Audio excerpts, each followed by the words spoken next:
আপন জুয়েলার্সের মালিক ও সম্ভ্রমহানির অভিযোগে গ্রেপ্তার শাফাত আহমেদের বাবা দিলদার আহমেদ বলেছেন, আমার সন্তান যদি অপরাধ করে তাহলে অবশ্যই আমি তার শাস্তি চাই। আদালত যা সিদ্ধান্ত নেবে তাই মাথা পেতে নেব। কিন্তু দীর্ঘ 40 বছর ধরে আমি সুনামের সঙ্গে ব্যবসা করছি। আমার স্বর্ণ অবৈধ হলে দেশে কারো স্বর্ণই বৈধ নয়। তবে তিনি প্রতি সপ্তাহে খরচের জন্য কারাগারে 30,000 টাকা করে পাঠাচ্ছেন শাফাতকে। সেই টাকা দিয়ে শাফাত কারাগারে ক্যান্টিন থেকে ভালো মানের খাবার কিনে খাচ্ছেন বলেও জানিয়েছে কারা কর্তৃপক্ষ সূত্র।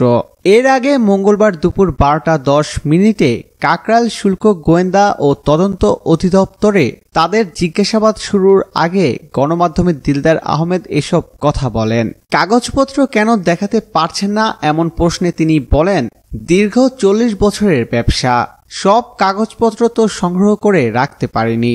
তাছাড়া পুরনো কিছু কারিগর ছিল যারা চাকরি ছেড়ে চলে গেছে, তাই তাৎক্ষণিকভাবে তো সব কাগজপত্র দেখানো সম্ভব না, একটু সময় লাগবে। এজন্য সরকারের ও শুল্ক গোয়েন্দাদের সহযোগিতা দরকার। শুল্ক গোয়েন্দা ও তদন্ত অধিদপ্তরের মহাপরিচালক ডক্টর মইনুল খান জানান, অবৈধভাবে স্বর্ণ ও হীরা মজুদ রাখার ব্যাখ্যা দিতেই তাদের শুল্ক গোয়েন্দা কার্যালয়ে ডাকা হয়েছিল। সে সময় শুল্ক গোয়েন্দা কার্যালয়ে উপস্থিত ছিলেন আপন জুয়েলার্সের 3 মালিক দিলদার আহমেদ, গুলজার আহমেদ, আজাদ আহমেদ ও তাদের আইনজীবী আক্তার ফরজাদ জামান। প্রিয় দর্শক, ধন্যবাদ ভিডিওটি দেখার জন্য।